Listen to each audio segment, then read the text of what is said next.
plan to meet with the president of the EU, Ursula von der Leyen? Do you plan to have other meetings with EU leaders as well? Many. We had a meeting yesterday with Japan. As you know, we've had numerous talks, very, very at the highest level, frankly, with other countries. Yeah, we're doing very well, and we're moving along on trade very well. The United States was ripped off and taken advantage of by every country in the world, practically. I mean, I have to say practically, but just about everyone. That's not going to happen anymore, but we're going to make fair deals. Mr. President, given talks with Japan and Italy this week, do you expect to announce an initial trade deal with any of these countries by next At a week? certain point, yeah, we're in no rush. We're in no rush. You have to understand, we're getting right now 25% on cars, 25% on steel, 25% on aluminum. We're getting a 10% baseline. We took that down just because it was, the appropriate thing to do until we decide what the number will be. And we're, taking in a lot of money, which we've never done before, frankly. With Biden, we were losing a fortune on trade. But we're moving along very nicely, and we're going to end up with a baseline of a substantial number, which we never got anything. The United States never got anything until I came along, and then I put very substantial tariffs on China, if you remember. And we took in hundreds of billions of dollars, but then we had a rigged election, and it was just one of those little things, and it got away from us because Biden allowed every country in the world to rip off the United States, and I'm here to save our country. Mr. President, on China, Mr. President, you said you have Yeah, China. please. You have said in the past that you aren't worried about allies growing closer to China as a result of your tariffs. And this week we saw Chinese President Xi Jinping visit with 3 of our allies. Should you be worried that No. they're growing closer? No. Mr. President, will you pick up the Nobody can compete with us. Nobody. You said that you have a good relationship with President Xi. Why not pick up the phone and call him and make a deal? Oh, we're going to make a deal. We'll have a deal. I think we have a. Mr. President? I think we're going to make a very good deal with China. Do you plan to reach out to him and call him? I think that you will see we'll make a very good deal with China. Mr. President Trump, Mr. President, Prime you told Minister me Meloni? Marine One a couple of months ago. I like her very much regarding Prime Minister Giorgia Meloni. Will she be the one to mediate your relationship with Europe, do you think? Well, I do like her very much. I think she's a great prime minister. I think she's doing a fantastic job in Italy. We're very proud of her. I knew her right from the beginning. I knew her as a very early prime minister, and I knew she had great talent. She's one of the real leaders of the world, and I'm very proud to be with her. Prime Minister, I can't do better than that, right? Yes, that's fantastic. Okay, we can close the press conference. We should end the press conference. Yeah, please, go ahead. Prime Minister, how quickly can you raise your defense spending? Oh, well, Italy is the summit of the NATO announced that it raised 2%, which was requested. It'll go up. Yeah. Yesterday. It'll go. And then Europe, Is it enough, as Mr. you know, President? It's never enough. Europe, as It's you know, never. Europe, as you know, is committed to do more, is working on tools to allow and help the member states in increasing the defense spending. And we are convinced that everyone has to do more. Prime Minister, are you ready? Are the retaliatory tariffs that were passed before and then suspended still on the table? No, You sorry, can't make please repeat it. The retaliatory tariffs that the European Commission passed and then suspended, are they still on the table if you cannot make a deal with President Trump?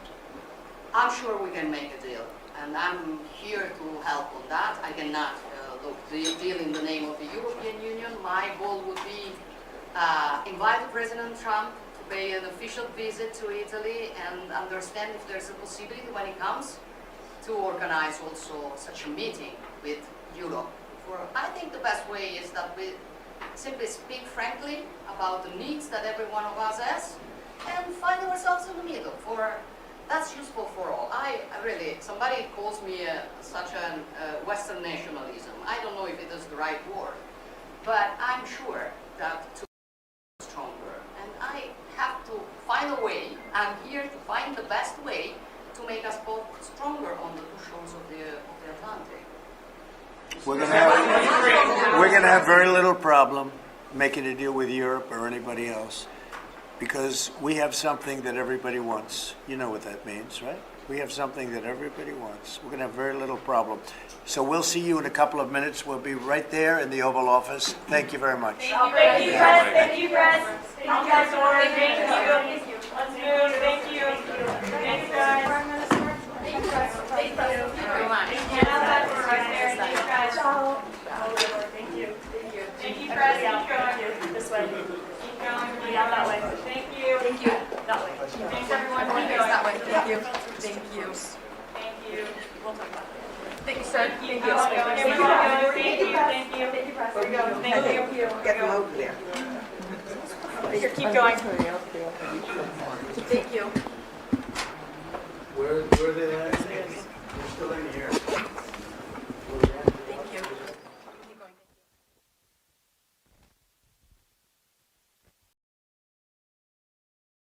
Doing a fantastic job. I would say that she has taken Europe by storm and highly respected. Everybody loves her and respects her, and I can't say that about many people.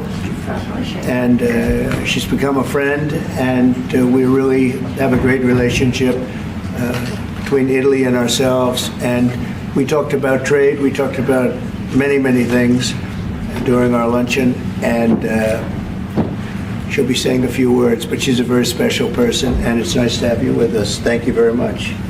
Thank you very much, Mr. President. Thank you for your warm welcome. Thank you for this occasion, which is a You know, today is April 17, and April 17 marks the anniversary of the agreement that allowed Cristoforo Colombo to make his trip.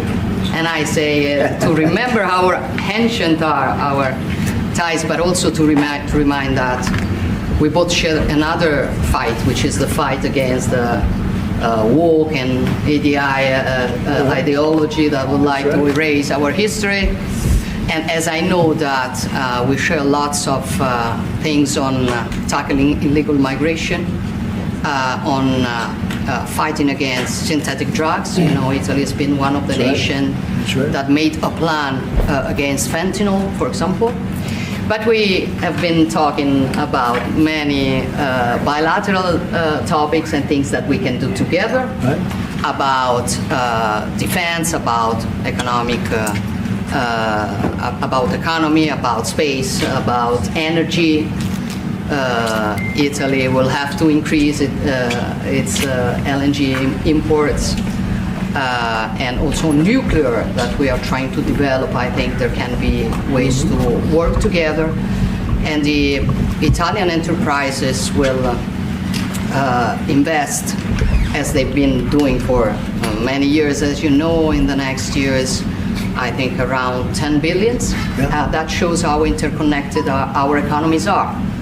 And that's very important, Mr. President. It's not only about Italy, it's about the entire Europe. The exchange between us is a very big one. Investments, trade, it's a topic that we are discussing in this week.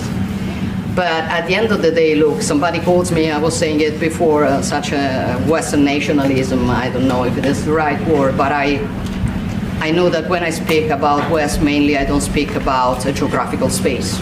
I speak about a civilization. And I want to make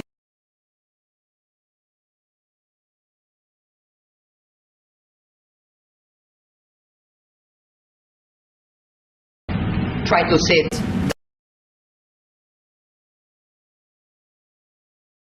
for having accepted an invitation to pay an official visit to Rome in the near future, and consider the possibility in that occasion to meet also with Europe. The goal for me is to make the West great again. Okay? And I think we can do it together. We can. We will keep on work on that. I'm going to close. I want to say only, I'm proud of sitting here as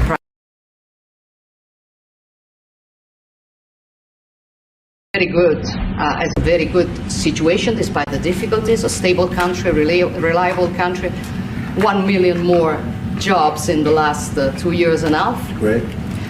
Inflation is going down, so you Forgive me if I promote a bit my country, Yeah, but please. you're a businessman and you understand me. So migration flows going down 60%. Ukraine, I will close.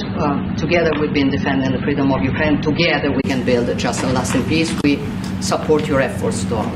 Good. Thank you. Thank you very much. And I think we're doing well in that effort, but we want to get it done, and we'll see if we can. We want to save. On average, think of it, every week 2,500 people are being killed, mostly soldiers, Russian, Ukrainian soldiers.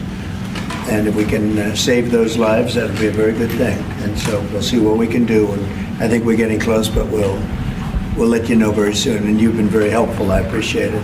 Thank you. Any questions? Mr. President, on Russia, Mr. President, how much longer does Vladimir Putin have to respond to your ceasefire proposal before you put secondary tariffs or sanctions on Russia? We'll see what that will be.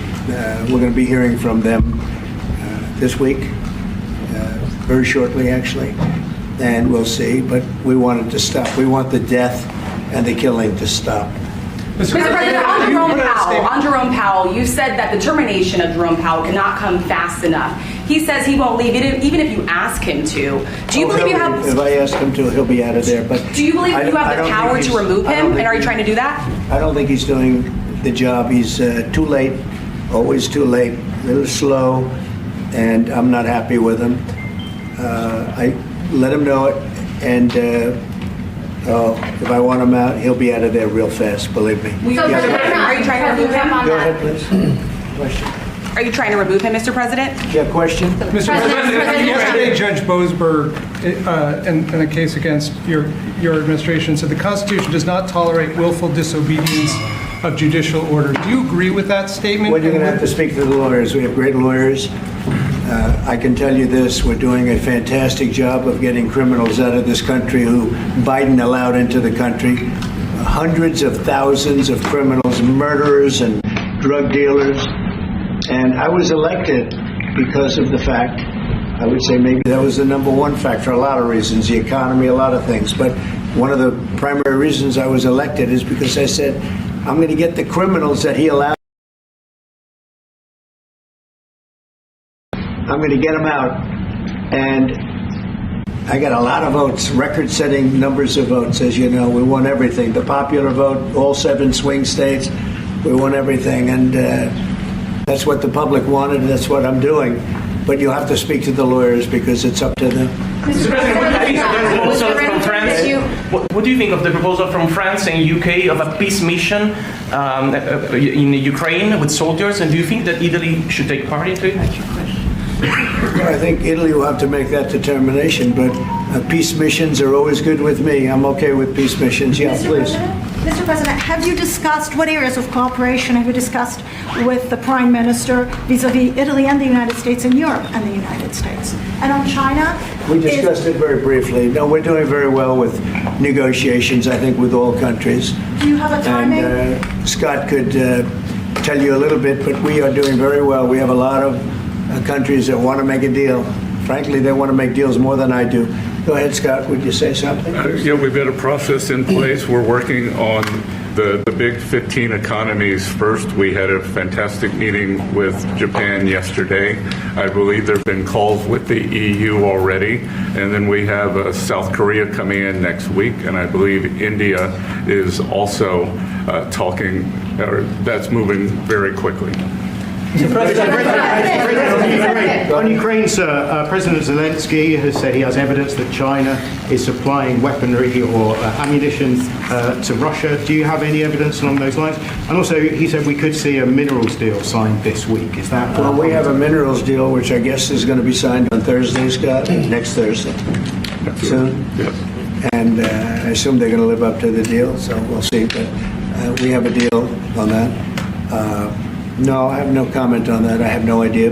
That's his statement, not mine. Mr. President, there were reports that you waved off an Israeli attack on Iranian nuclear facilities. Can you comment on that? Is that accurate? And they say the attack is what? that you waved off an Israeli plan to attack Iranian nuclear facilities recently. I wouldn't say waved off. I'm not in a rush to do it because I think that Iran has a chance to have a great country and to live happily without death. And I'd like to see that. That's my first option. If there's a second option, I think it would be very bad for Iran. And I think Iran is wanting to talk. I hope they're wanting to talk. It's going to be very good for them if they do. And I'd like to see Iran thrive in the future, do fantastically well. I know the Iranian people, they're incredible people, always have been very to do anything once it terminated. You know what the deal was. It was a terrible deal. Really, one of many terrible deals made by the U.S. But no, I'd like to see Iran thrive. And they can do that, I think, very easily, or they can do it the other way, and the other way is not going to be good for them. It's going to be really bad for them. What do you make of the Nvidia CEO going to China and met with trade officials there? Well, Jensen's an amazing guy. He's become a friend of mine, and I don't know, he's a person that's very proud of our country. He loves our country. I'm not worried about Jensen at all. Mr. President, we're holding you in contempt. Will you take steps to return Kilmar Abrego Garcia to the United States and put him in front of a judge? Well, I'm not involved in it. I'm going to respond by saying you'll have to speak to the lawyers, the DOJ. I've heard many things about him, and we'll have to find out what the truth is. But I will say this, you know, we were inundated by millions of people, many millions of people during the Biden administration. They say 21 million. And a big percentage of those are criminals, serious criminals. I'm not saying just criminal because they came into the border illegally. I'm saying they're criminals at the highest level, murderers. Many of those people murdered more than one person, and they're on the loose. And I was elected to get rid of those criminals, to get them out of our country, or to put them away, but to get them out of our country. And I don't see how judges can take that authority away from a president. We've done an amazing job, Tom Homan, Kristi Noem. We have done an amazing job. Nobody can believe the job we've done. Far greater than what I said. I mean, I got elected on that, but we've done much better. We have right now 99% border. It's a 99%. Nobody thought that would even be, nobody's coming through our border practically. 2 weeks ago, we had 9 people come through, all for medical reasons. We allowed them. We brought them through because one had a heart attack, one had something else, all for medical reasons. We have a great border. We had a great border 4 years ago, but we have a border now that's even tighter, and we did that in a matter of weeks. And no, we have to. We need to get murderers and drug dealers and people that were in jail for horrible, you know, they released jails, Georgia, from all over the world. They released them, not just South America, all over the world, the Congo and Africa. Many, many people come from the Congo. I don't know what that is, but they came from the Congo. And all over the world they came in, opened their jails. Venezuela, practically all of their prisoners released into our country. We took them because we had an incompetent administration called the Biden administration, and to think what they've done to our country. And I was elected to straighten that out, and I'm doing that. But we have activist judges that don't want murderers to be sent out of our country. They don't want killers and drug dealers and drug lords and people from mental institutions. They want them to stay in our country, I guess. I don't know, maybe that's the liberal way, or as they call it nowadays, the progressive way. But I don't think it's the way that our country believes, and that's why I won in a landslide. Okay. Mr. President, you did say that you were confident these deals will be done, but you also said that you're in no rush. Americans are seeing prices rise. They're seeing it on their bills. How long can they expect that pain to last? So they've already seen it get much better, because if you were truthful, which you're not, you know, I know you very well, you have gasoline that hit $1.98 yesterday in a couple of states. You have gasoline's way down. The price of oil has dropped substantially. The price of groceries are substantially down. The price of eggs, you know, when I came in, they hit me with eggs. I just got there. I was here for 1 week and they started screaming at me, eggs have gone through the roof. I said, I just got here. I was there for 7 days and I hear that eggs have gone through the roof before I got there. And they were screaming at me, the press, the fake news like you're fake. And the fake news is screaming at me like about eggs. I said, I've only been here, this is my 7th day. And they were right. They went up 87% and you couldn't get them. They said, you won't have eggs for Easter, which is coming up. Happy Easter, everybody. You won't have eggs for Easter. And we did an unbelievable job. And now eggs are all over the place and the price went down 92%. And our Commissioner of Agriculture, Brooke, has done a fantastic job. They really have done a fantastic job. So prices haven't gone up. The only thing that's gone up actually is interest rates, because we have a Federal Reserve Chairman that is playing politics. Somebody that I've never been very fond of, actually. But he's playing politics. Interest rates should be down now. They should be coming down. In Europe, as you know, they reduced them, I guess 7 times. It looks like they're going to reduce them again and again and again. But our guy wants to play cute. But interest rates are pretty much even. Maybe they went up just a slight bit, but that's the only thing. But that's because of the Federal Reserve, because they're not very smart people. Do you regret Go ahead. Yes, sir, please. Go ahead, please. Do you regret nominating him, Jerome Powell? Look, in the first 4 years, we had the greatest economy in the history of our country. Stock market went up 88 points. I think he's terrible, but I can't complain because we had the most successful administration economically in the history of our country. I think we're going to do even better this time because you will see that the numbers that we're taking in are astronomical. We're taking in tremendous amounts of money with the tariffs. We were treated very unfairly on trade, and countries are having a hard time getting used to the fact that they can't do that to us anymore because we have a real president. We have a president that understands what it's all about. We had presidents that in some cases were smart, but they didn't understand business, or they didn't like business, or, you know, it wasn't like a priority. And then you had like the last administration, the only thing they were good at was cheating in elections. That's about all they could do. They couldn't do anything. They were useless. They were incompetent. Worst administration in the history of our country. Worse than Jimmy Carter. Jimmy Carter died a happy man. You know why? Because he wasn't the worst president. Joe Biden was. So I think you're going to see some fantastic numbers when this all happens. It's happening now. I mean, everybody wants to make a deal. And if they don't want to make a deal, we'll make the deal for them. Because that's what's going to happen. We'll just say, this is what it is. But we want to listen to everybody. And I think I can say for Scott and the other people that are working on it that we're listening and we're going to be very fair to people. But, you know, we're the one that really sets the deal, and that's what we'll be doing. Okay? Yeah, go ahead, please. Please. A question to our Prime Minister. Oh, you have a great Prime Minister. You're so lucky. Yes. In italiano. Yes, that's right. Okay. I'm not sure they do agree.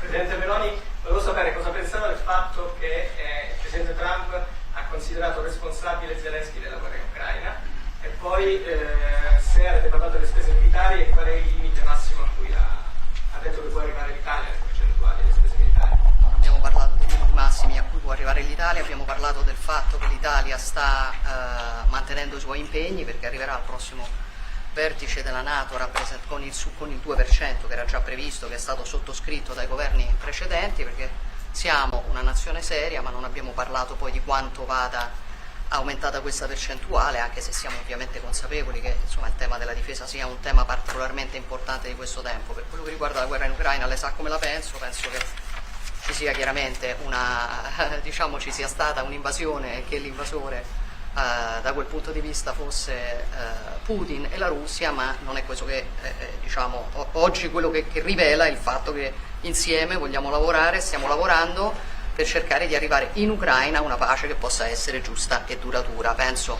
che questi siano gli sforzi sui quali condividiamo il nostro lavoro, abbiamo condiviso anche oggi il nostro lavoro. That sounded absolutely, that was so beautiful. What the hell? What did she say, please? No, I mean, it sounded great. It was about... It was beautifully presented, but maybe I could hear what she said. Please, go ahead. Go ahead. It was about asking. Guys, Hold it. Have some respect, please. Thank you. No, wait. I want to hear what she said. Go ahead, please. Prime Minister Meloni was asked what she thinks about the fact that President Trump holds Zelensky responsible for the war in Ukraine. And Prime Minister Meloni answered, well, actually, we have no, and also if you talked about the military spending, how and the raising of the military spending, and the first thing Prime Minister Meloni said is that no, actually we didn't talk about the raise in military spending. Of course, Italy will keep its commitments with 2%, and then we will see, because we are absolutely aware of the fact that it is very important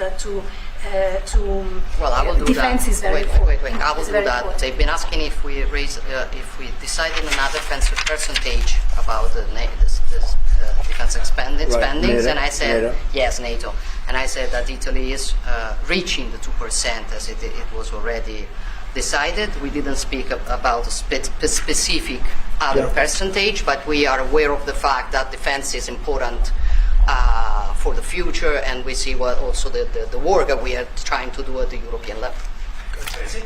And I don't hold Zelensky responsible, but I'm not exactly thrilled with the fact that that war started. That was a war that would have never started if I were president. You'd have millions of people living right now that are dead.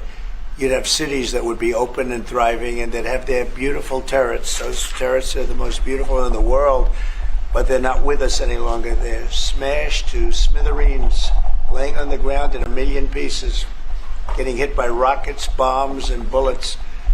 And so I'm not happy with him, and I'm not happy with anybody involved. I think it's a war. I know it's a war. It didn't happen for 4 years. It was never close to happening. It was never even a thought. And I spoke to President Putin about it a lot. It was the apple of his eye, but there's no way he would have ever gone in if I were president. Now I'm trying to get him to stop because, as you know, Russia's a lot bigger. It's a bigger military force. And if you're smart, you don't go involved and get involved in wars that you can blame the man that was sitting in this seat. Biden, he didn't know what the hell was going on, but I can guarantee you that, and everybody agrees to it, if I were president, that war would have never taken place. I'm not blaming him, but what I am saying is that I wouldn't say he's done the greatest job, okay? I'm not a big fan. I really am. I'm not a big fan.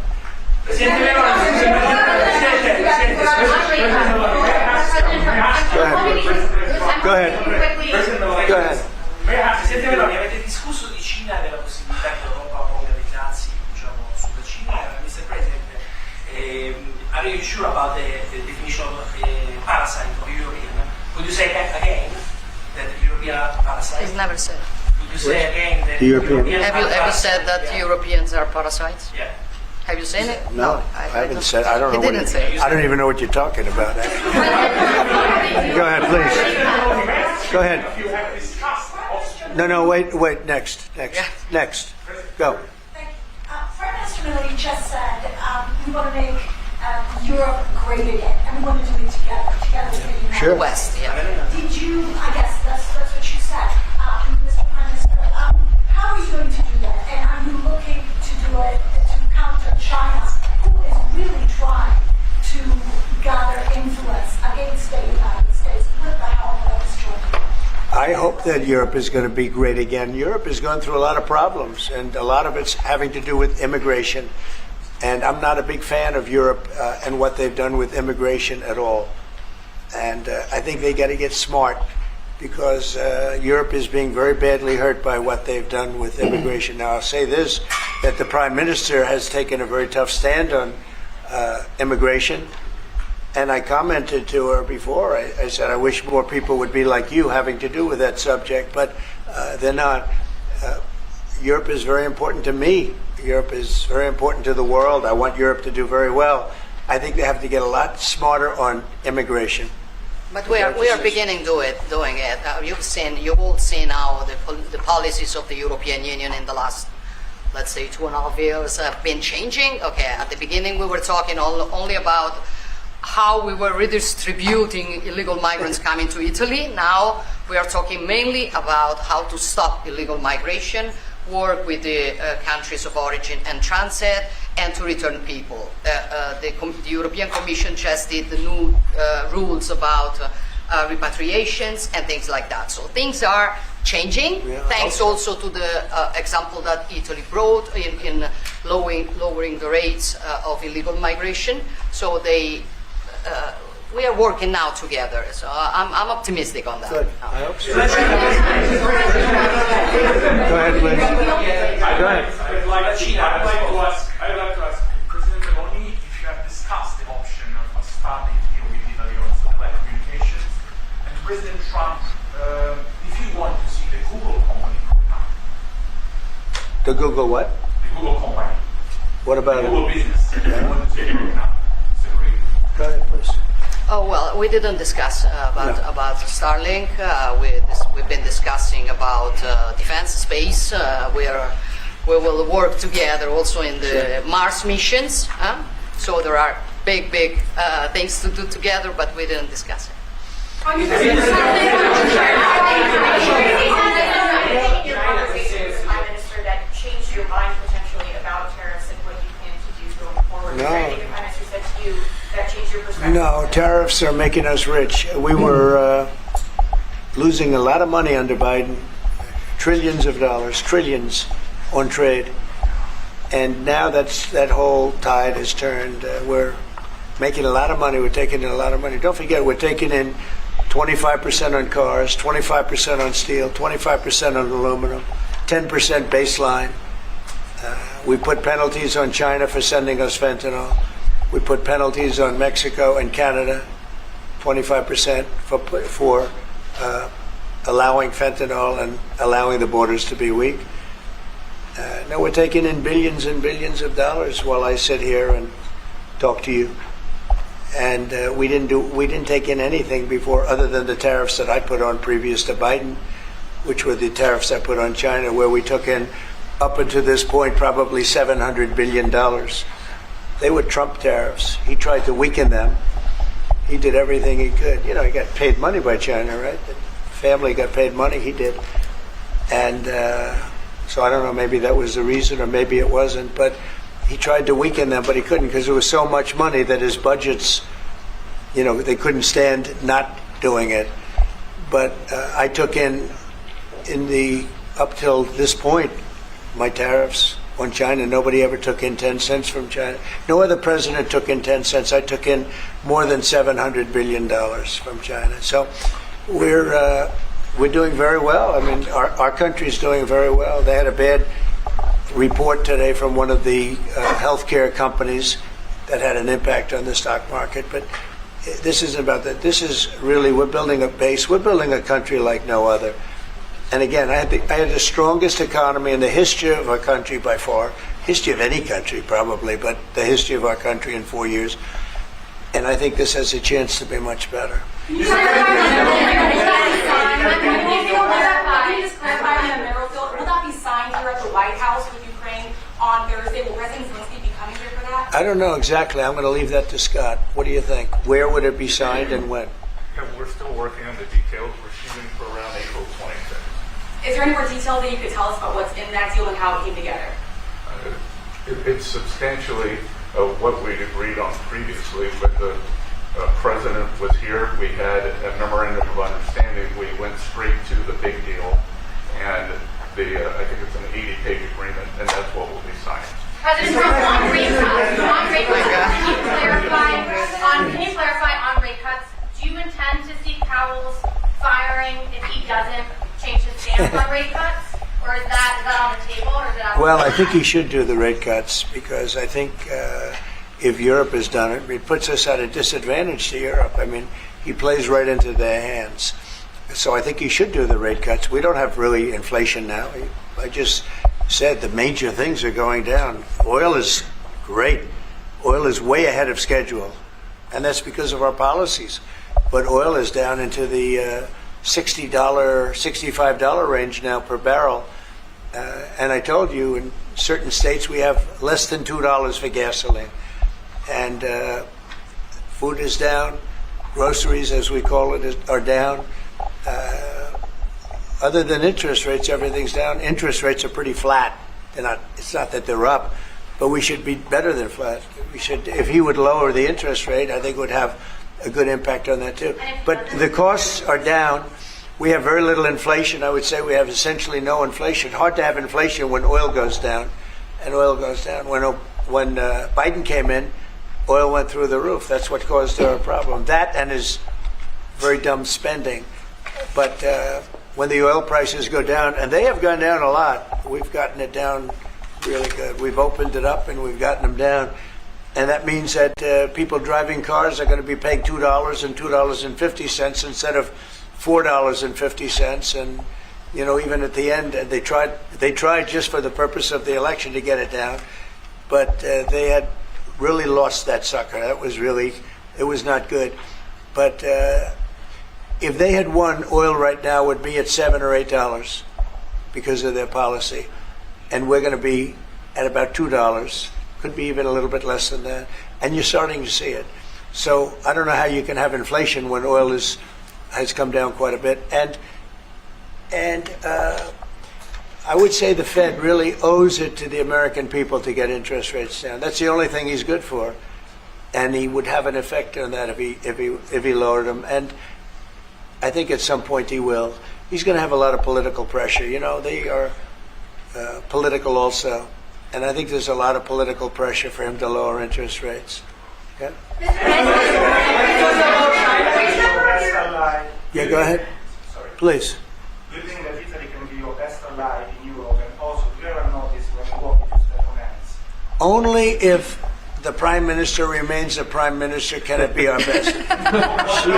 she's doing a great job. And yeah, certainly one of our great allies, not just in Europe, anywhere. She's a fantastic person and doing a great job. And our relationship is great. And we have a lot of Italians in this country, I tell you, and they like Trump, and they voted for Trump.